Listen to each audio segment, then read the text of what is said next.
Telangana assembly ఎన్నికల్లో ఓటమి చవిచూసిన BRS Lok Sabha ఎన్నికల్లో అయినా పరువు నిలుపుకోవాలని చూస్తోంది.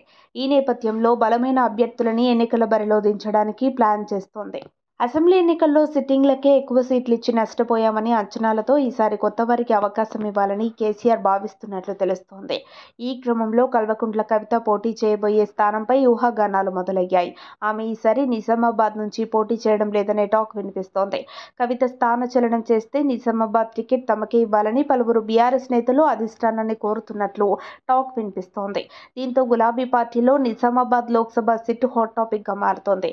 ఈ నేపథ్యంలో గులాబీ బాస్ ఎలాంటి నిర్ణయం తీసుకోబోతున్నారనేది సస్పెన్స్ గా మారింది. అధికారంలో ఉన్నన్నాళ్ళు కేసీఆర్ ను నిత్యం వెంటాడిన ఆరోపణల్లో కుటుంబ పాలన ప్రధానమైనది. కుటుంబ సభ్యులకే అన్ని పదవులు ఇచ్చుకున్నారని విమర్శలు పెద్ద ఎత్తున వెల్లువెత్తాయి. ఈ క్రమంలో కవిత విషయంలో ఈసారి కేసీఆర్ ఏదో ఒక నిర్ణయం తీసుకోవచ్చనే చర్చ రాజకీయ వర్గాల్లో వినిపిస్తోంది. 2019లో బీజేపీ అభ్యర్థి అరవింద్ చేతిలో కవిత ఓటమి పాలు కావడంతో ఆ పరిణామం కేసీఆర్ కు మైనస్ గా మారింది. అనంతరం ఎమ్మెల్సీ పదవి ఇచ్చి కవితను యాక్టివ్ పాలిటిక్స్ లో ఉండేలా కేసీఆర్ చూసుకున్నారు. అయితే ఢిల్లీ లిక్కర్ స్కామ్ లో కవిత పేరు ప్రస్తావనకు రావడం రాజకీయ దుమారం రేపింది. ఈ వ్యవహారం కవిత పొలిటికల్ కెరీర్ కు మాత్రమే కాకుండా కేసీఆర్ రాజకీయ వ్యూహాలకు సవాలుగా మారింది. ఈ నేపథ్యంలో కవిత ఈసారి ప్రత్యక్ష ఎన్నికల్లో పోటీ చేస్తే ఫలితం ఏంటి అనే దానిపై గులాబీ పార్టీలో జోరుగా చర్చ జరుగుతోంది. ఈ క్రమంలోనే ఆమె పోటీకి దూరంగా ఉంటారని కొందరు, మరో స్థానం నుంచి పోటీ చేయబోతున్నారని మరికొందరు వాదిస్తున్నారు. మొత్తంగా కవిత విషయంలో పార్టీ అధినేత కేసీఆర్ ఎలాంటి వ్యూహం అమలు చేస్తారనేది ఆసక్తిగా మారింది.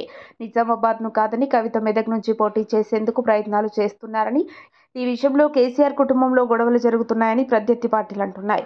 దీంతో పాటు ఎన్నికల వేళ మరోసారి ఢిల్లీ లిక్కర్ స్కామ్ ను తెరపైకి తీసుకువస్తే దాని ప్రభావం ఓటర్లపై ఎలా ఉండబోతుందనేది బీఆర్ఎస్ నేతలను టెన్షన్ పెట్టిస్తోందంటున్నారు.